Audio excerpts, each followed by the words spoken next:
Olá, pessoal, tudo bem com vocês? Espero que sim. Hoje mais uma masterclass. Hoje uma masterclass bem especial, porque aqui nós temos uma convidada muito especial, que é a Fernanda Ribeiro Pazeto. Oi, Fernanda, tudo bem? Olá, tudo bem? A Fernanda, ela é psicóloga, ela é formada na Universidade Federal do Triângulo Mineiro. Ela já atuou um pouco com a gente no Auxílio. E ela também atua hoje no Hospital Beneficente Santo Antônio, toda na parte de seleção. Ela vai falar um pouquinho mais sobre o que ela faz. E também ela atende no consultório. E uma das especialidades dela é adolescentes, jovens, né, adultos. E quando a gente pensou em fazer uma masterclass, a gente lembrou dela na hora, porque reconhece muito o trabalho. E para conversar com a gente aqui, que a maioria dos nossos alunos também é dessa faixa etária aí. Fernanda, e aí? Como tá de pandemia? Tudo bem, Job? Tudo Então, bom? é um prazer estar aqui com vocês. É sempre bom estar no vídeo, o ETEC, vendo, né, os alunos. Eu gosto muito desse contato. No período que eu tenho aí uma disponibilidade de horário, eu sempre dou um jeitinho de estar conversando, de estar perto. Infelizmente, estar perto hoje, né, com essa pandemia, ele é diferente, né? Ele é virtual. Não tem aquele contato físico, né? Mas é muito bom saber que tem como, né? Que nós estamos atingindo essas pessoas. Eu vou querer saber depois, né? Se como foi, se eu conseguir atender as expectativas aí dos alunos e assim que possível eu espero estar lá na escola, visitar vocês. É sempre bom estar vendo essas carinhas novas. Me faz muito bem também. Eu lembro a última vez que você estava lá com a gente foi no salão de eventos, né? Lotado, cheio de gente. Agora a gente está assim tão parece que fechado, né? Então a gente está tentando entrar, mas é uma oportunidade, né? Porque a gente conseguir fazer essa reunião aqui, mesmo nessa correria, você aqui com a gente. Claro, eu espero que tudo isso passe logo, né? Em breve nós vamos estar todos nos reunindo. Acredito que hoje a aglomeração é algo que ainda assusta algumas pessoas, né? Dá um pouquinho de medo. Algumas pessoas, mesmo não tendo medo, né, precisam ter o cuidado. Todos nós precisamos nos resguardar. Então, eu acho que a tecnologia ela vem como uma forma de não perder o vínculo, né? Mesmo não sendo de forma tão próxima, mesmo não dando para sentir aquela energia, né? Mas é uma forma da gente saber que nós estamos de alguma forma demonstrando o que a gente sente, falando um pouquinho do que a gente gosta e fazendo o que a gente gosta, né? O público jovem, como você disse, é uma paixão para mim.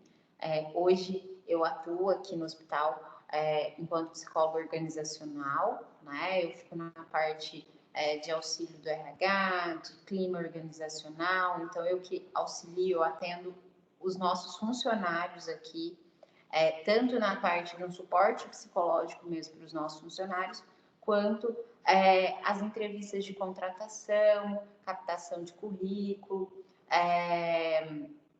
mudança, né, de setor.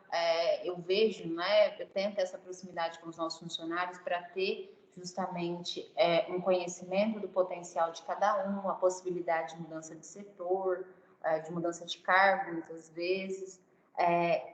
E na clínica, né, eu consigo fazer essa parte do psicológico mesmo, né, a fundo, da terapia em forma de análise, né, e para mim, né, conseguir estar especializada hoje no público jovem, no jovem adulto, no adolescente, é um prazer muito grande, porque é uma forma também de estar sempre atualizada, né? Eu brinco com meus pacientes que eu gosto de estar no mundo aí, de conhecer as tecnologias, as músicas novas, mas principalmente de entender, porque eu acredito que a cada nova mudança, a cada período, nós vamos passando aí por dificuldades emocionais novas, né?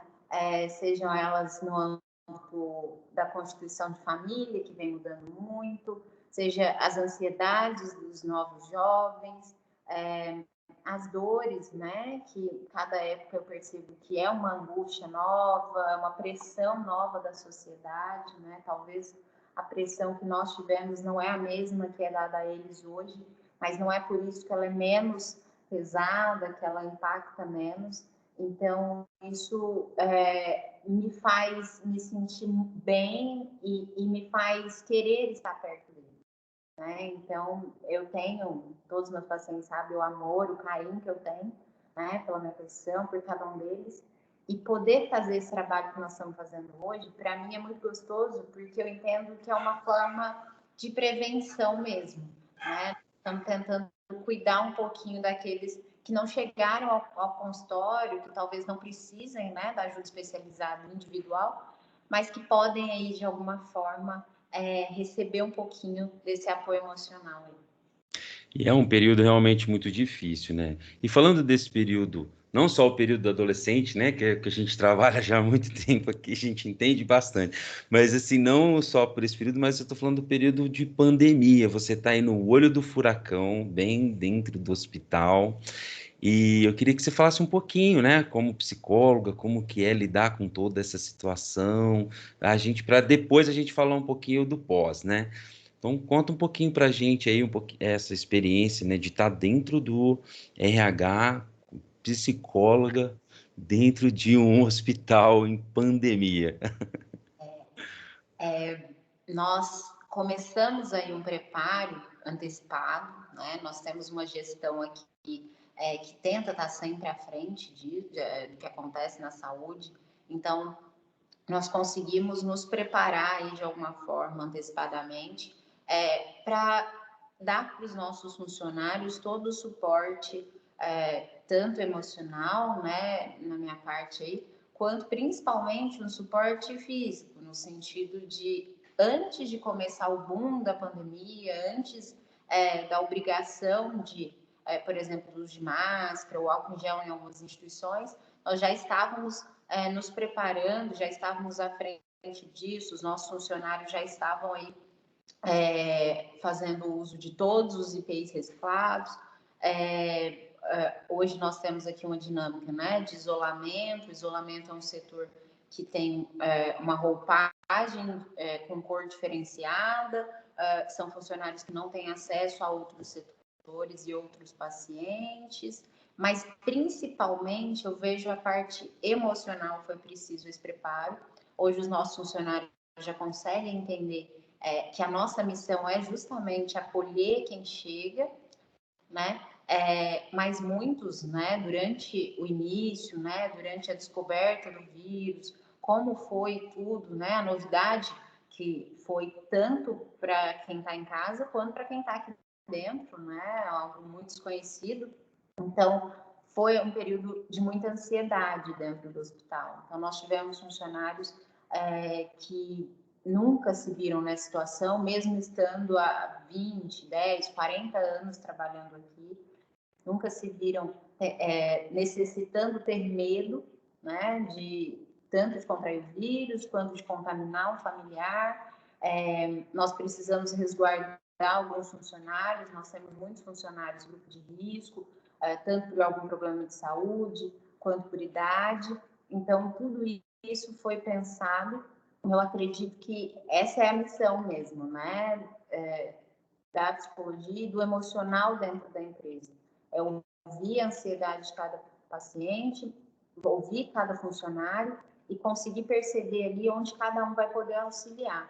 Nós conseguimos perceber que alguns funcionários, talvez de início, não ficariam tão à vontade ao ter o contato direto com alguns pacientes que poderiam, de alguma forma, já estar com o vírus. Então, nós tentamos resguardar esses funcionários. Foi preciso aí, né, algumas sessões para lembrá-los, né, o quanto nós estamos equipados, o quanto nós estamos aí tendo uma necessidade, né, também de nos assegurar, de trocar de roupa antes de entrar em casa, de tomar o banho aqui no hospital, né, de trazer uma outra roupa, o cuidado com a família, né, a compreensão em relação à família também foi muito importante, porque alguns familiares ficavam com medo, né, de encontrar o funcionário na hora que ele saía daqui, né? Então, todo esse período aí foi delicado. Nós sentimos também muita falta, né, dos nossos estagiários daí, né, que alguns devem vão assistir a gente também. Foi um período onde nós precisamos não estar com eles, né, como uma questão aí mesmo de cuidado. Seriam mais pessoas, né, que poderiam estar de alguma forma se contaminando. Então, nós precisamos reestruturar tudo isso, né? A presença de vocês aqui acaba sendo algo também que traz essa energia jovem, que traz a curiosidade do aprender para dentro do hospital. Então, tudo isso teve que mudar aí durante esse período, né? Mas eu acredito que hoje nós já estamos conseguindo trazer essas novidades aí que no início trouxeram tanta ansiedade, já como algo natural hoje, né? Então, hoje, os nossos funcionários já conseguem entender que eles precisam, sim, trazer uma troca de roupa para o hospital, que eles precisam cuidar muito, tanto, né, do emocional, evitar estresse, evitar situações difíceis, porque isso acaba baixando também a imunidade deles, e cuidar principalmente da própria saúde, né? Uma alimentação saudável, eles estarem sempre tendo os cuidados e a higienização devida fora daqui também, né? Porque aqui nós temos aí vários protocolos, né, de atendimento. Então, assim, a utilização das luvas, jaleco descartável, máscara, óculos, touca, tudo isso.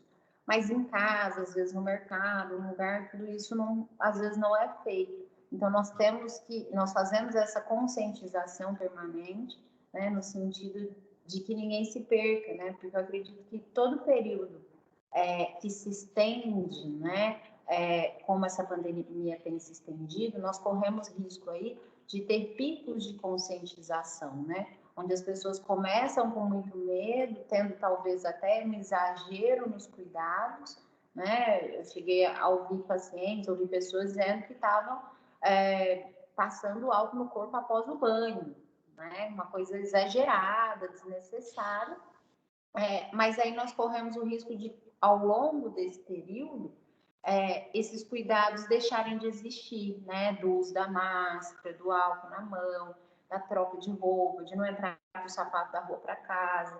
Então, assim, tudo isso é preciso uma conscientização permanente mesmo.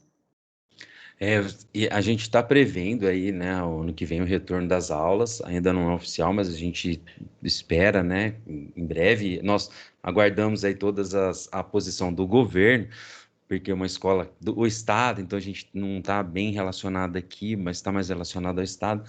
E nós também vamos ter que voltar com todo um protocolo, né? Então é importante o cumprimento desse protocolo. E uma coisa que eu ia te perguntar, Fernanda, como você tem visto o jovem, né, neste período, que é tão difícil para eles, né? Entendo muito, tão difícil que quando a gente quer. Eu já fui jovem, faz muito tempo, mas eu já fui jovem. Eu brinco com meus pacientes, que o fato de estarmos perto deles nos faz roubar um pouquinho dessa jovialidade. Então, eu digo que eu vou ficar velhinha lá no consultório, falando gíria, ouvindo as músicas que eles estão ouvindo. Então, eu me considere-se também. Acho que é importante. E aí, assim, colocando no lugar deles, você conversando com eles mais, como você tem visto o jovem por esses dias? Vamos dizer assim, não vou falar literalmente se está cumprindo ou não está cumprindo, não é isso, mas assim, como você tem visto o sentimento, comportamento, né? Que a maioria dos que estão assistindo a gente aqui são jovens, né? O que você poderia trazer para a gente que é tão jovem assim?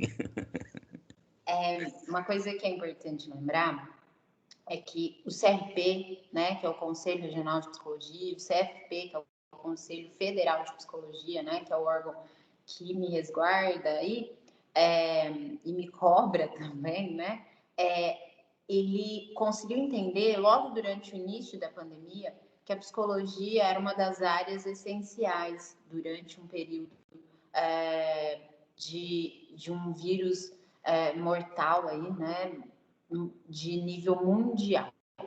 Então, os atendimentos psicológicos, eles não pararam durante a pandemia. É claro que nós precisamos tomar uma série de cuidados. Então, por exemplo, no meu consultório, eu estava fazendo uso de máscara, o paciente também. Durante um primeiro período, né, os atendimentos ficaram resguardados muito mais de forma online, pacientes grupos de risco só online, eu fazendo aí, né, o exame de forma periódica, 2 vezes por mês até, cheguei a fazer o exame para resguardar também tanto a minha saúde, mas dos meus pacientes. Então, eu consegui acompanhá-los durante todo esse período, né? Desde o início da pandemia, onde eu vejo que a maior parte dos jovens, eu acho muito gostoso isso, porque eles têm uma coragem e uma capacidade muito grande em transformar algo ruim em algo bom, né? Então, assim, eu vejo isso como algo muito positivo. Às vezes até um pouco cômico, um pouco engraçado, porque como foi no início da pandemia, eu via adultos, pessoal aqui no hospital desesperando, e os meus jovens, os jovens perto de mim no consultório, achando, tipo, férias antecipadas, vai ser muito bom, vou ficar em casa, vou dormir tarde, vou tirar o atraso do sono, vou pôr meu seriado em dia, vou jogar. Então, assim, eu vi que o início foi muito mais de euforia por conta da novidade, né? Poucos estavam realmente preocupados, com medo, né?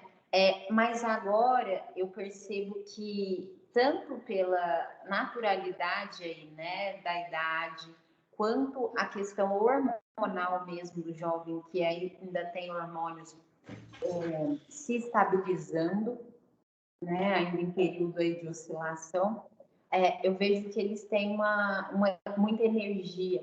Então, eu percebo que essa energia acaba sendo algo muito mutável, né? Então, eu vejo que o início da pandemia era algo ainda como uma novidade, um período aí talvez de recesso, né? Muito mais nesse sentido, achar que seria talvez uma semana de saco cheio, meses aí de férias, e já agora eu vejo um estresse, uma ansiedade, uma dificuldade em permanecer nessa questão tão ociosa, né? Eu vejo muitos se sentindo extremamente impacientes com amigos, com família, nos relacionamentos, né? Justamente por conta de perceber que durante tanto tempo as coisas pouco mudaram, né? E muitas vezes essa energia que eles têm, né, já acumulada, que eles conseguiam gastar antes com atividades em grupo, com a escola, lazer, sair, e hoje isso continua muito recluso, né? Então isso deixou de ser uma novidade. Então eu percebo que a maior parte deles tem estado, além de estressados, muito ansiosos, né? Eu percebo que alguns dos meus adolescentes do consultório e amigos, né, relatos, né, de pacientes e filhos de pacientes, filhos de funcionários do hospital, eu vejo uma necessidade muito grande da volta à rotina, né? E ao mesmo tempo eu vejo um receio, um medo de como será esse retorno, se eles vão dar conta, se o ano foi perdido ou não, se eles vão se readaptar, né, ao ter horário para acordar, para dormir, para estudar, se eles vão dar conta, né, de aprender. Aí muitos deles estão ainda em dúvida se passaram ou não de ano, se passaram, como é que vai ser ir para um novo ano aí com um aprendizado talvez não tão confirmado como era, né, quando eu recebo uma nota, quando eu faço uma prova presencial, um trabalho em grupo, quando eu vejo meu professor falando sobre como que eu fiz. Todas essas formas de testagem que antes eram algo que nós achávamos que gerava uma ansiedade muito grande neles, hoje nós vemos que eles se adaptaram adaptaram a isso de uma forma tão interessante que não ter os deixa inseguros, né? Eu escuto muito dos pacientes falando assim, mas será que eu estou pronta para ir para a nova série? Eu vou ano que vem? Será que eu vou chegar lá, não vou saber nada, e aí eu vou repetir? Será que não era melhor eu repetir agora? Né? Mas se eu repetir, eu vou ter que fazer novos amigos, meus amigos vão passar, não vão? Eu vou dar conta de estudar? Será que eu vou ter que ir para o período oposto ao que eu estudava? Né? Muitos deles estão extremamente, com uma rotina extremamente desregulada. Vários falam para mim quando estão dormindo durante o dia, ficando acordados à noite, né? A questão aí de não ter uma rotina, né? A rotina, querendo ou não, ela durante muito tempo ela cansa, né? Ela estressa, por isso precisamos aí de período de férias, o final de semana para descansar. Mas a falta da rotina, ela faz com que o nosso cérebro se sinta aí solto, no sentido muito mais de sem rumo, sem direção, do que no sentido de livre, que seria o interessante, né? Então, eu vejo que é importante aí, eles têm percebido a importância da rotina. Fernanda, aí você falou um detalhe que a gente tem que pensar um pouquinho, né? Por exemplo, os alunos dos terceiros anos também pensando, né? Você falou, e agora que eu vou para onde? Para a faculdade com esse mundo novo, né? Então, acho que também é um outro desafio.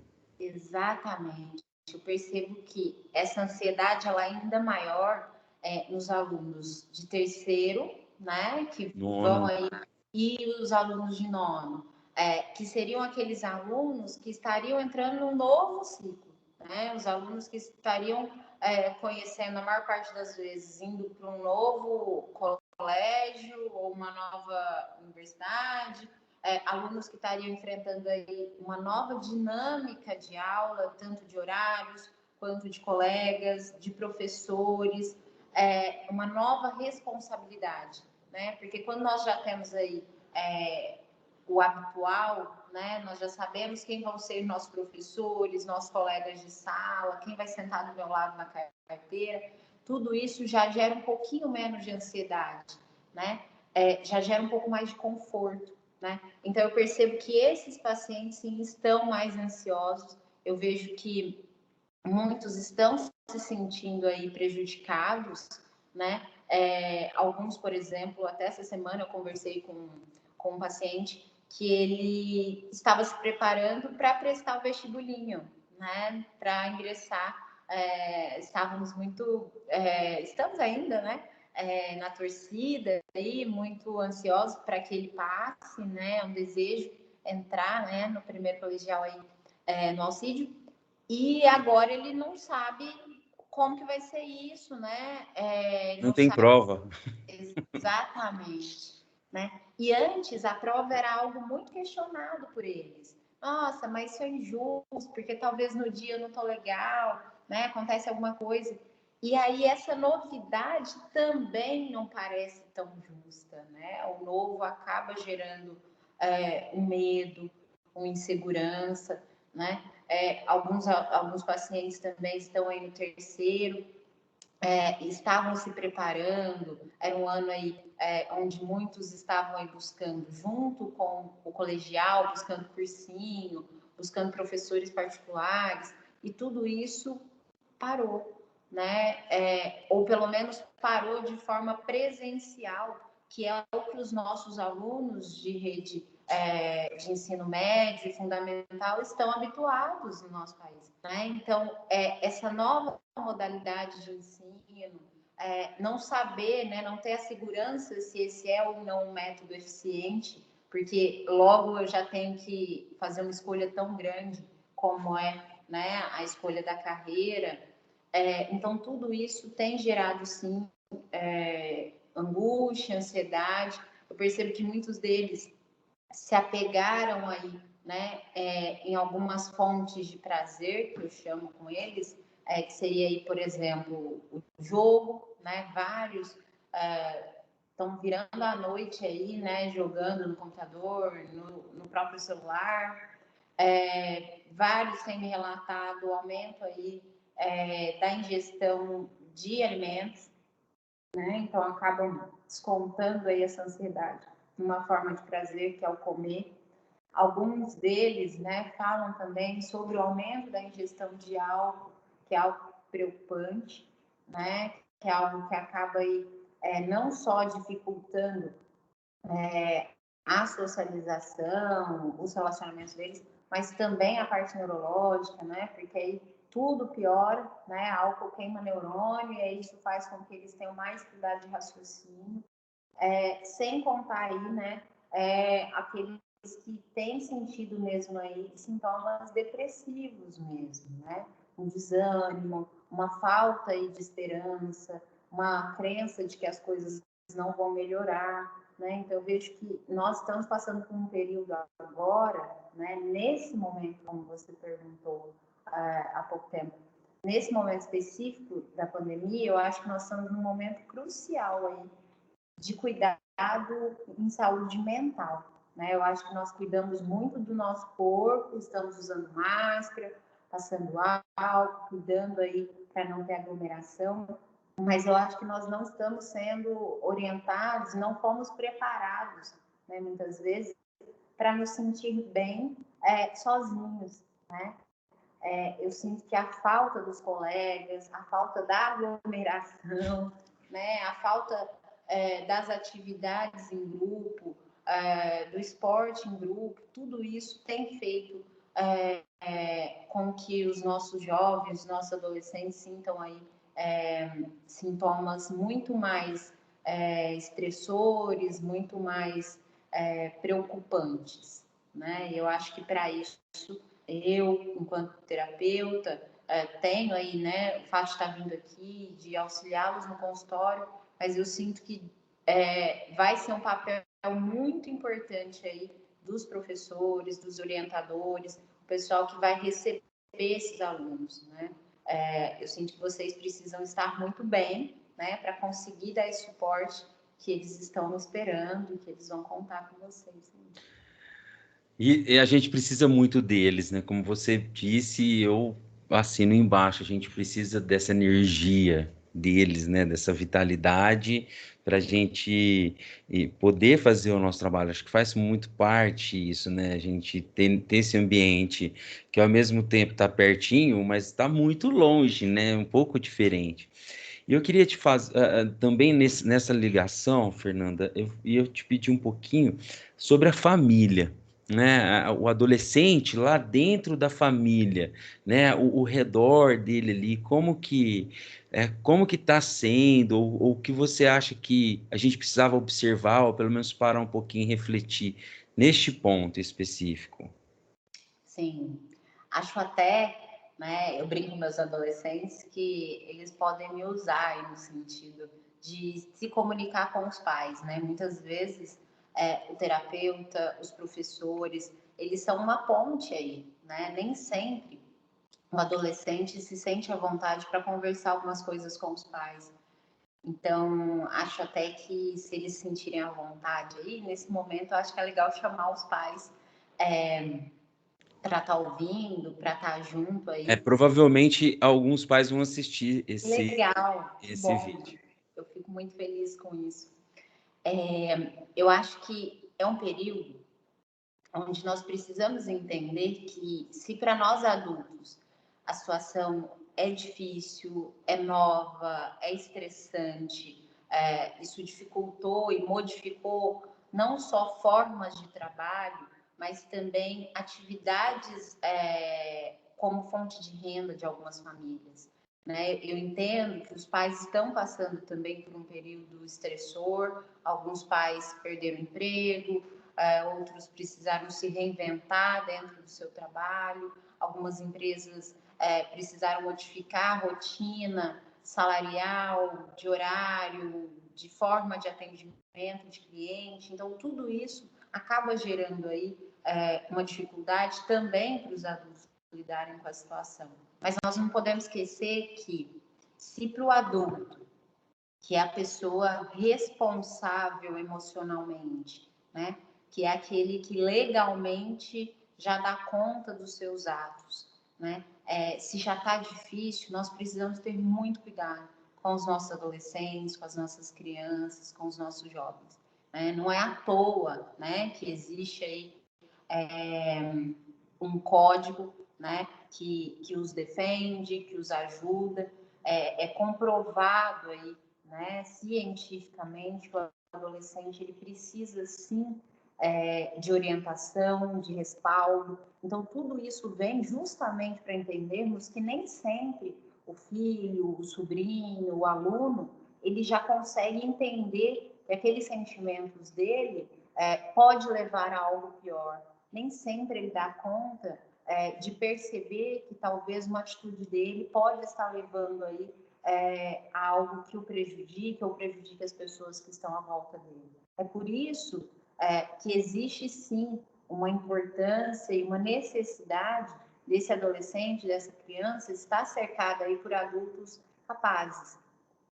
Em um período onde talvez até mesmo os adultos estão se sentindo inseguros quanto à própria capacidade, é preciso haver aí uma rede de apoio, né? Se a mãe não está se sentindo bem, está mal, está insegura, é preciso pedir ajuda para o pai, para o padrasto, para o avô, para a avó. É preciso ter aí pessoas à sua volta, pode ser um colega mais velho, um professor, um vizinho, alguém que esse adolescente, que essa criança confie, para justamente trazer aí essa esperança, né? Essa tranquilidade. O adolescente que está passando aí por um período, né? Eu tenho visto muito isso, de ficar mais no quarto, de querer ficar só jogando, de trocar o dia pela noite, dos pais não encontrarem esse adolescente acordado, o pai e a mãe chegam em casa, o adolescente ainda está dormindo, o pai e a mãe vai dormir, esse adolescente acorda. É importante os pais chamarem esse adolescente de volta para a vida familiar, de volta para a rotina. Cabe aos pais instituírem aí algumas regras. E eu lembro muito isso no consultório, que nem sempre regra é algo ruim. O adolescente e a criança, por mais que a maioria de vocês não assuma isso de forma clara, vocês precisam de limites, porque é o limite que vai fazer com que vocês se sintam seguros, né? Uma mãe que deixa o filho andar na beiradinha assim, do trilho do trem e fica olhando, não faz com que o filho se sinta capaz, forte, livre. Faz com que o filho sinta que a mãe não se preocupa caso ele caia. Então, isso é muito preocupante, né? O adolescente perceber que a rotina dele está mudando, que ele está ficando ansioso, que ele está ficando estressado e que ninguém à volta dele chega para dar uma ajuda, que ninguém à volta dele reconhece que isso pode, de alguma forma, estar influenciando negativamente. Essa ajuda, ela nem sempre vai ser feita da mesma forma, né? Cada criança, cada adolescente, cada pessoa tem um modo de lidar, né? Então, não vai existir aí uma fórmula única, né? Mas é importante a gente se basear em algumas questões. Por exemplo, os horários. É importante os pais cobrarem, sim, que as refeições sejam feitas, de preferência na presença dessas pessoas, da família.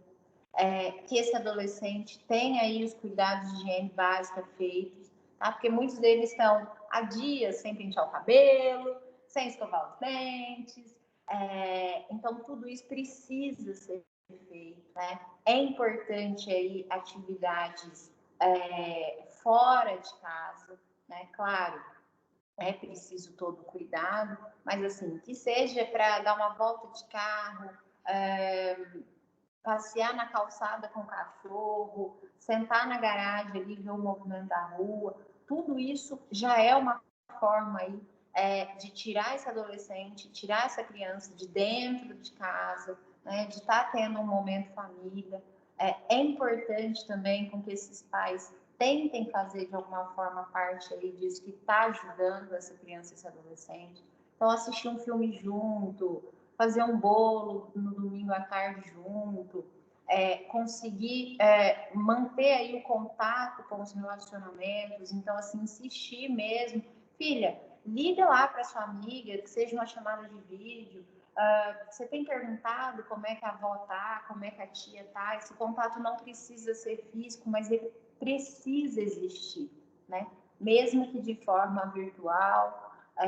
Acredito que é muito importante também a questão aí do não só ficar no virtual, né? Então, assim, a atividade física ela é extremamente importante durante períodos de ansiedade, não só como uma forma aí, de mudança de foco, de diminuição de hormônios de estresse, mas também como uma forma de resguardar a saúde física também, né? O exercício físico ele já foi comprovado que ele é algo que vai nos auxiliar e também na prevenção do vírus, né? Nós vamos estar, de alguma forma, deixando nosso sistema imunológico mais forte, o sistema respiratório.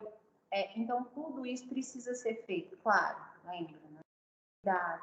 Então, seja uma caminhada, andar de bicicleta, se for procurar um serviço especializado, né, que seja um lugar que está cuidando disso tudo também, mas dá para fazer e é preciso fazer, né? Outro cuidado que é muito importante é a alimentação. Estou vendo que muitos adolescentes não estão cuidando da alimentação. Então, assim, acorda fora do horário, come coisa que não é tão saudável. Então, os pais precisam estar de olho, né? Se os pais vão trabalhar, não vão ficar em casa, o que precisa ter ali à disposição para esse adolescente comer, para essa criança comer, precisa ser algo saudável. Então, vamos deixar fruta, verdura. Ah, mas meu filho não gosta de fruta. Ele não vai deixar de comer, né? Se só tiver uma banana em casa, ele vai comer a banana, ele não vai passar fome. Isso é uma questão instintual, né? O que é oferecido acaba sendo acatado uma hora ou outra, né? Mas é claro que se eu tiver uma bolacha de recheio ou uma maçã, eu vou preferir a bolacha. Então, assim, é importante cuidar disso tudo, né? E o cuidado com a alimentação é um cuidado com a saúde física, né? E com a saúde mental, né? Nós precisamos aí de vitaminas, de sais minerais, de proteínas para estar aí cuidando do nosso cérebro, né? A gente acha às vezes que é só colocar para fora, externalizar, não, a gente precisa também de uma parte biológica e física para nos resguardar. E eu acho que, eu vou deixar essa por último, mas é muito, né? Acho que é o mais importante de tudo isso, é a escuta, né?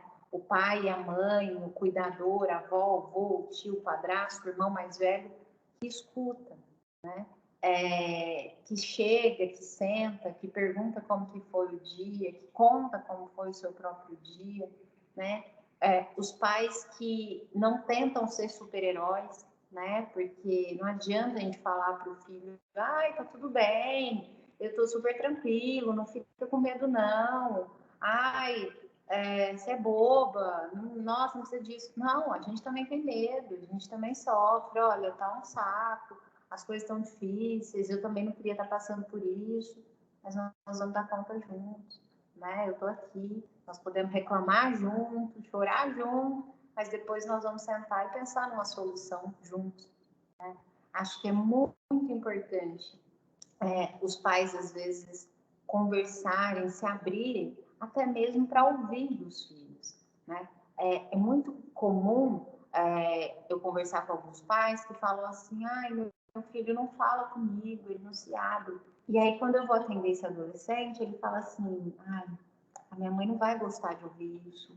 Ai, minha mãe sempre dá conta de tudo. Se eu falar que eu não dou conta, ela vai achar que eu sou frágil, que eu sou fraca, ela vai menosprezar minha dor. Então, eu acho que a escuta, ela precisa ser acolhedora, né? Eu preciso deixar meu filho confortável para ele querer falar comigo, né?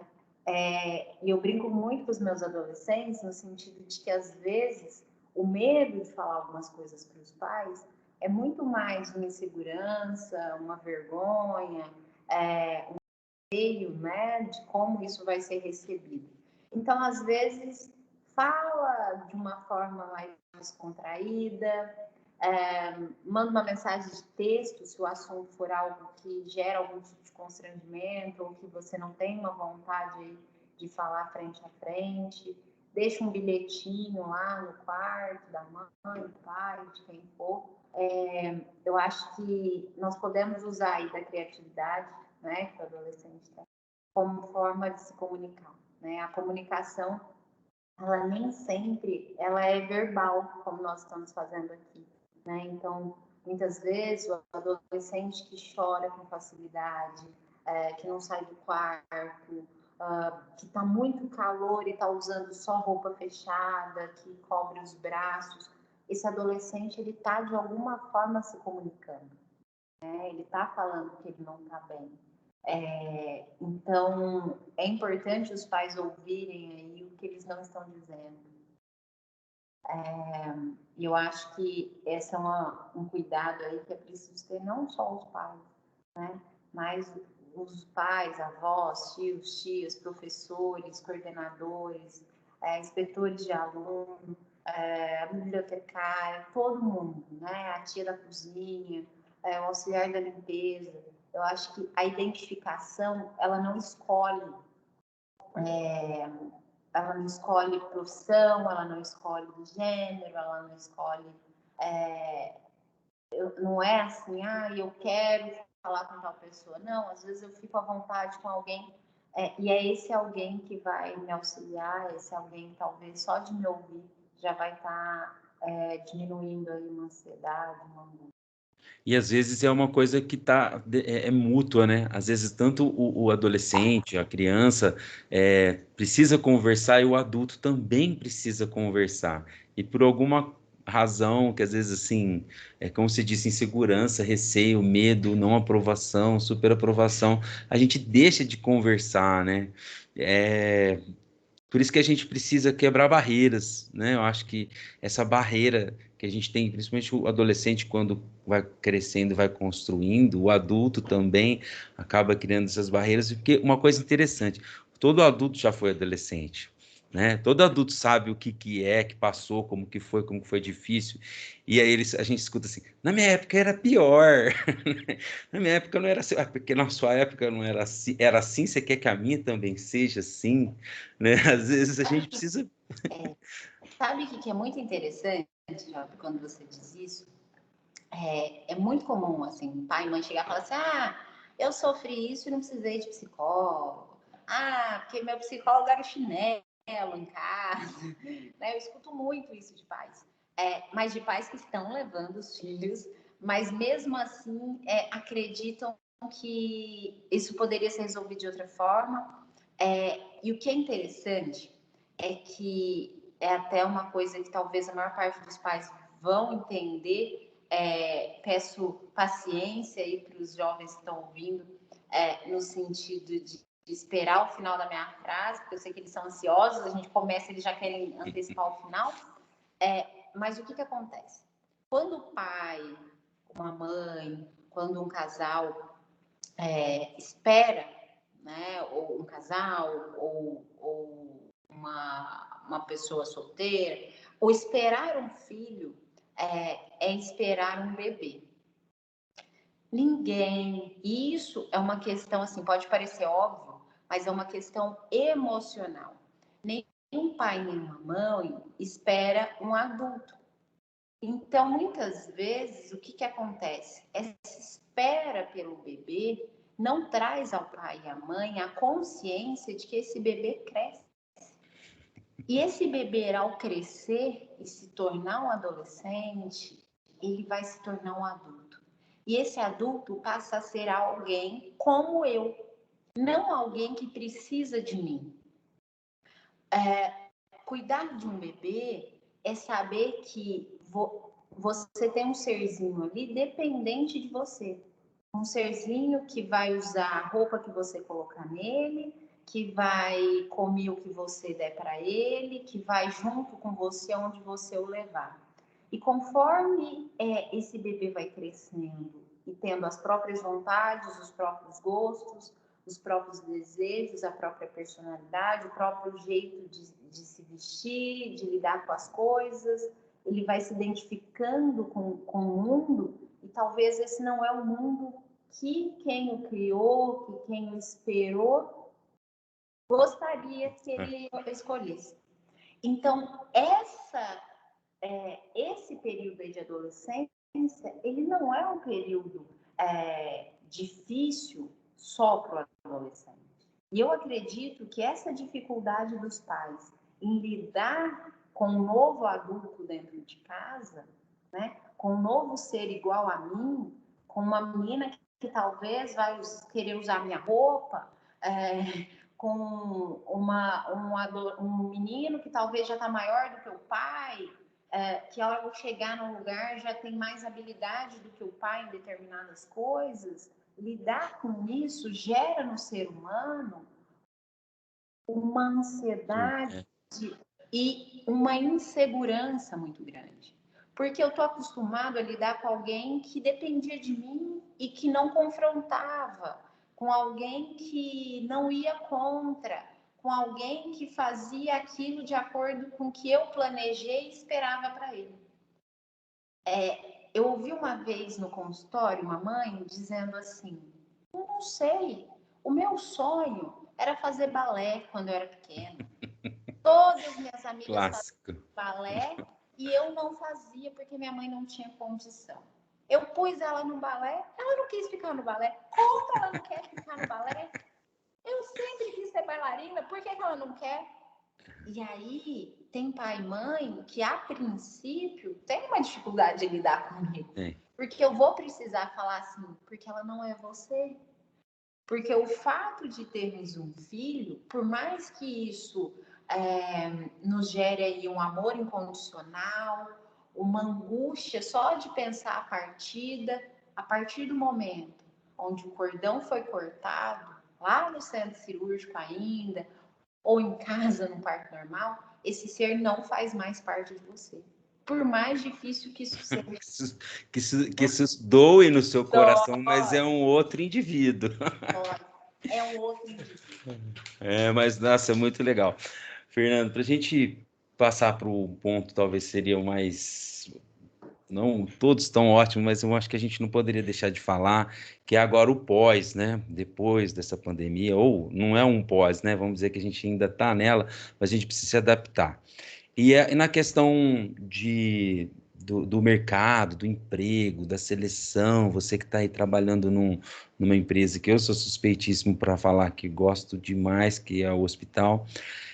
E aí, como que vocês estão se preparando, vendo, né, nossos alunos técnicos, os nossos daqui um dia vão se formando, como que você aí no olho do furacão, mais uma vez, né, tá nessa turbilhação toda aí, o que você pode falar para a gente com relação ao mercado de trabalho, ao processo de seleção? Conta um pouquinho para a gente dessa parte. O mercado de trabalho, ele está esperançoso, isso é ótimo, tá? Não só na rede de saúde. Eu tenho conversado com outros profissionais aí, né? Também na área de RH, na área da psicologia organizacional, alguns PATs, algumas empresas aí de contratação. E é muito interessante, tanto pelo período que nós estamos aí, né? De final de ano, que é um período onde, principalmente o comércio aí, ele tem aí um crescimento, né? Alguns empregos temporários. Então, assim, tudo isso acaba gerando aí, né? Uma força maior aí nesse sentido, mas eu percebo que essa estabilização aí, né? Essa necessidade de se acostumar com esse período, né? O entendimento de que independente do quanto mais vamos precisar aguardar aí para voltar à rotina de forma integral como era, independente disso, nós precisamos voltar a uma rotina ou criar uma nova rotina, né? A questão de que do entendimento de que não dá para esperar, né, o vírus enfraquecer ou ir embora ou sumir para voltarmos a viver, acaba gerando aí uma expectativa muito grande no mercado de trabalho. Eu vejo que principalmente na área da saúde, nós estamos aí retomando agora, de forma ainda enfraquecida, mas retomando agora os atendimentos médicos em consultório, em ambulatório, nós estamos voltando aí, né, a ter um número de cirurgias, ainda de forma muito cuidada, mas estamos retornando aí, né, cirurgias plásticas, cirurgias eletivas, né, tudo isso que não estava mais sendo feito durante o período da pandemia. Então, isso acaba gerando aí muito mais emprego, muito mais expectativa no setor. A minha expectativa, né, agora é retornar às entrevistas de forma individual, né, porque até então a captação estava sendo feita também de forma online ou distante. A entrega de currículo estava sendo feita na maior parte das empresas apenas de forma online, né? A forma online sempre, né, foi uma forma facilitadora aí, mas existia-se muito ainda o contato, né? Mesmo na entrega do currículo, principalmente pessoas às vezes que não tinham condição ou não tinham conhecimento de usar a tecnologia, essas pessoas elas têm o hábito, né, de trazer o currículo impresso para as empresas. Então isso parou durante um período aí como uma forma, uma estratégia de cuidado, né? E agora isso tem retornado. Espero aí que em breve, né, os estágios retomem também, não só dentro dos hospitais, mas também dentro de outras instituições que recebem aí estagiários, tanto jovens, adolescentes, quanto profissionais já maiores de idade, né, estagiários de universidades, de cursos técnicos. E eu percebo que nós estamos aguardando aí um período de novas contratações, né? Eu conversei essa semana com o Pátio de Orlândia também, né, que é um pátio que eu tenho muito contato, né, por conta do hospital. E assim, nós temos aí novas empresas abrindo na cidade, mercado, lojas. Então, assim, nós estamos conseguindo ter uma expectativa aí de melhora e de impulsionamento, né? Alguns setores cresceram durante a pandemia, né? Então, o índice aí que nós tínhamos de desemprego na cidade, ele diminuiu no mesmo período do ano passado, o que até algo surpreendente, né? Porque nós acreditávamos que a pandemia, a princípio, né, geraria apenas prejuízos. E eu acredito que isso tem a ver também com criatividade, tá, Job? Eu vejo que muitas pessoas conseguiram transformar as empresas, transformar seu próprio currículo, ter novas modalidades aí, né, de trabalho.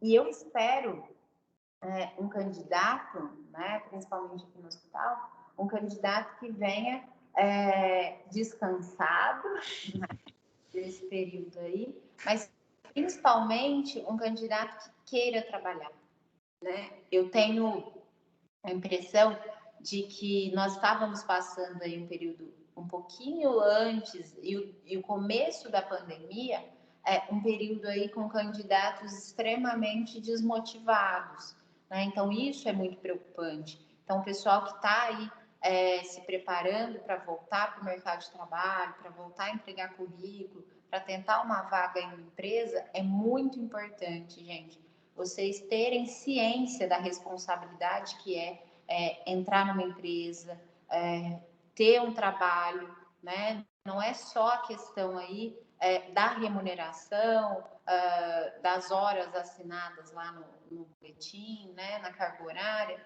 É importante o conhecimento, né? E o entendimento de que a empresa, a pessoa jurídica, a pessoa física que te contrata, ela busca aí uma mão de obra responsável, né? A minha expectativa aqui para o hospital sempre é contratar um funcionário que queira trabalhar aqui, que queira fazer parte da empresa, né? Alguém que vai gostar ou aprender a gostar da função, né? Então isso é muito importante. O candidato que chega na entrevista de trabalho já preocupado em ser contratado.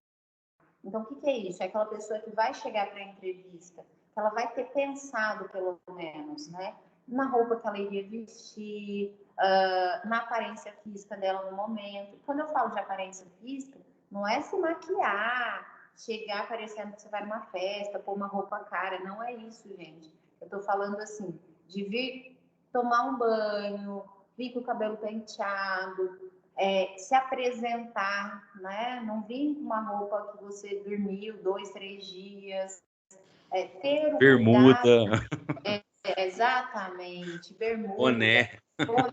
calça caindo, aparecendo um pedaço da cueca. As meninas, né, muito importante tomar, né, ter esse cuidado, não vir com roupa decotada, muito curta. Por quê? O ambiente de trabalho é um ambiente que você vai conquistar pelo seu conhecimento e sua força de trabalho, né? O que vai me preocupar é se você é capaz de seguir as regras dessa empresa. Então, quando o candidato chega, a aparência física que eu estou colocando, ela já é um indício aí de assiduidade, ela já é um indício do quanto você quer ou não isso, né? O modo que você se apresenta, ele acaba sendo um modo aí que demonstra interesse. Uma pessoa que vai, por exemplo, encontrar um crush, né? Ela não vai sem escovar os dentes, ela não vai descabelada, ela não vai com a roupa mais velha e feia que ela tiver, né? Ela vai se cuidar de alguma forma, né? Ela não precisa comprar uma roupa nova, mas ela vai estar apresentável. Ela quer que essa pessoa perceba que ela se preparou para estar ali, né? Que ela se dedicou, que ela gastou um tempinho do dia dela para fazer isso, né? Então, isso já é um começo importante. Antes disso, vem a preparação do currículo, né? O currículo é uma ferramenta aí de apresentação, né? Então, nós precisamos entender que a foto do currículo também precisa ser uma foto pensada, né? Se for um currículo com foto. Hoje em dia, eu acho importante colocar a foto no currículo, principalmente por conta do currículo que está sendo emitido, mandado sempre de forma online, tá? Durante um período aí ouve-se aí no mercado também, é legal, não é mandar foto? Eu acho que é interessante. Uma primeira impressão aí que nós vamos ter dessa pessoa. Outra coisa que é importante é colocar no seu currículo justamente aquilo que pode ser de interesse da empresa, né? Então, se você vai mandar um currículo para uma escola, para um cargo de professor, não adianta eu colocar no currículo que eu tenho curso de gastronomia, que eu sei fazer, sei lá, penteado em cabelo. Não adianta eu colocar coisas para encher meu currículo, mas que não vão ser interessantes para aquela empresa. Então, é muito importante o currículo ter aquelas qualidades, aquelas questões que vão fazer jus ao lugar que você está mandando isso. Então, por isso que é importante não fazer um currículo único e sair mandando em várias empresas quando você não tem um objetivo único, né? Porque as empresas percebem. Quando chega um currículo aqui para mim, nós somos um hospital, a pessoa chega com um currículo falando que ela tem curso de manicure, de maquiagem, de cabelo, tudo isso para mim, aqui no hospital não é interessante. Eu não tenho essas vagas aqui e isso provavelmente é de conhecimento da maior parte das pessoas. Então, se não for, ligue antes, conheça a empresa que você vai estar procurando. Uma pesquisinha, né, na internet já ajuda bastante. Exatamente. Conheça o ambiente que você vai estar mandando esse currículo, né? O currículo, ele precisa ser algo elaborado, né? Ele não precisa ser algo rebuscado, cheio de 9 horas, não precisa ser um papel caro, nada disso. Mas ele precisa ser algo que você pensou, que você leu antes de me entregar, né? Infelizmente, nós temos currículos que chegam aqui sem nenhum contato. Então, tem o nome, tem todas as qualificações da pessoa, os lugares que ela já trabalhou, mas não tem um telefone, não tem um e-mail, então não tem como eu contactar. Chegam currículos, às vezes, com escrita toda errada, né? Então, assim, se você não tem essa qualificação, busque isso, pesquise, né? Como é que escreve aquela palavra que eu não sei, né? O nome da empresa que você está procurando, se você resolver colocar isso no currículo, procure saber o nome da empresa, né? É muito importante. Eu já recebi currículos destinados a outra empresa aqui, ou destinados à nossa empresa, mas com o nome escrito errado, né? Então, isso é interessante, né? Nós temos que ter esse cuidado, né? E durante a entrevista, né, depois que você já preparou seu currículo, depois que você se preparou para chegar na empresa, lembre que não adianta durante a entrevista você querer apenas convencer o entrevistador de que você é bom em estar ali. Você precisa ser sincero. Então, você dizer para o entrevistador que você dá conta, que você faz e desfaz, que você é maravilhoso, que você vai aprender, tal, nem sempre isso é interessante, porque talvez essa empresa pode acreditar nisso. Né? E ao ser contratado, nós vamos precisar colocar em prática essa nossa capacidade. Então, acho que é importante, às vezes, né, deixar claro como é que você está se sentindo. Não é vergonha falar para o entrevistador que você está ansioso ou que você está nervoso com a entrevista. Isso, às vezes, até ajuda, tá? Porque o nosso corpo entende que eu não preciso mais esconder, então eu relaxo, né? Eu já falei que Verdade. eu estou estressada, que eu estou nervosa, então eu relaxo. Né? Eu não estou mais dura aqui, tentando fingir que eu não estou nervosa, né? Outra coisa que é muito importante, né, além da sinceridade, é o interesse, né? A pessoa que se mostra disponível. Quando eu vou em busca de um emprego, eu preciso ter claro aí o que eu busco, a minha capacidade de trabalho, a minha disponibilidade de horários, né? Eu não posso chegar numa empresa onde talvez esse emprego ele me oferecido, e aí depois eu falar assim, então, mas eu não posso trabalhar esse dia, esse horário, isso eu não quero, isso eu não gosto, tem uma pessoa aqui dentro que eu não converso. Isso precisa ser pensado antes, né? Precisa ser pensado antes, porque isso traz uma má impressão do candidato, né? Então, assim, por exemplo, a maior parte dos meus cargos aqui no hospital numa escala de revezamento, né? Porque o hospital é uma empresa que funciona 24 horas. Eu não posso fechar o hospital aos finais de semana, aos feriados, de madrugada. Então, é muito comum chegar candidatos bons, né? Que às vezes chega e fala assim, então, mas eu não quero trabalhar de final de semana, eu não quero trabalhar à noite, eu quero... E quer trabalhar no hospital. Exatamente. Então, assim, ao conhecer a empresa, né, você já precisa ir preparado para as possibilidades que essa empresa possa te trazer. Dependendo do cargo, você pode sim colocar aí algumas coisas. É importante a sinceridade, então se você realmente não tiver essa disponibilidade de horário, não fale que você tem, né? Porque talvez isso vai te gerar depois um problema e um problema para a empresa, né? Mas é importante aí você ter esse conhecimento prévio, né? De onde você está indo fazer essa entrevista, as possibilidades de vaga, como que essa empresa funciona, para ver se encaixa aí, né, as suas expectativas com o que a empresa pode te proporcionar, né? É muito importante entendermos que quando levamos um currículo para uma empresa, nós estamos tentando ser reconhecidos pelo nosso trabalho. Então, antes de trabalhar ali, não tem como o entrevistador ou a empresa já te reconhecer e te valorizar. Então, muitas vezes, é preciso ter paciência também, né? De que você vai talvez entrar nessa empresa num cargo talvez que ainda não é o que você gostaria, mas que você tem uma possibilidade de almejar. É preciso entender que nem todo mundo já começa com o cargo e com o salário dos sonhos, né? Na verdade, não queria desanimar vocês, mas a maioria nem alcança isso. Temos que lidar com a frustração também. Exatamente. E aí é interessante que eu falo muito isso para os meus adolescentes, que nem sempre o meu sonho é o que vai me trazer prazer, é o que vai me fazer feliz, né? Então, por quê? Porque na maior parte das vezes o sonho é o que eu almejo, não é o que eu já vivi, não é o que eu experienciei.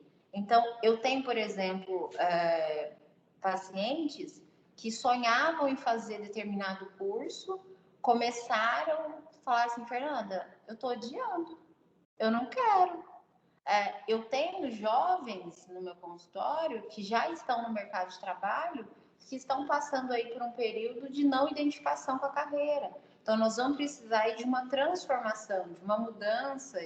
Então, é importante entender que, às vezes, essa frustração, ela pode ser algo bom, né? Eu entender que eu comecei um trabalho e isso não está me trazendo prazer, pode ser interessante para eu buscar algo melhor, né? Algo que realmente vai me trazer benefícios, principalmente emocionais, né? O buscar algo melhor nem sempre é um salário que eu ganho mais, uma carga horária que favoreça, sei lá, meu relacionamento.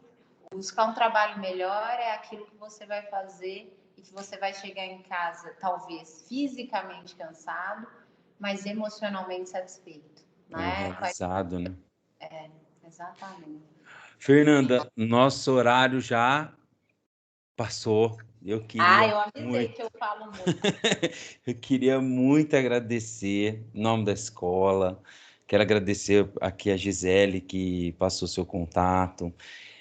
Dizer que foi assim excelente, gostei muito. Eu tenho certeza que os nossos alunos vão gostar. Tenho certeza que eles vão passar para os pais também para dar uma olhadinha, que acho fundamental, achei muito importante. Agradeço demais mesmo, do fundo do coração.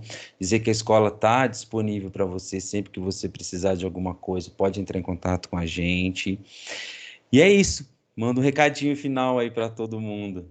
Muito obrigada, Jorge, pelo carinho que vocês sempre têm comigo. Mútuo essa dedicação e principalmente esse reconhecimento. Tá? É um colégio que eu gosto muito de estar, que eu me identifico muito, né, com o modo de vocês gerirem e estarem ali com os alunos. Espero em breve, né, estar aí com vocês fisicamente, né?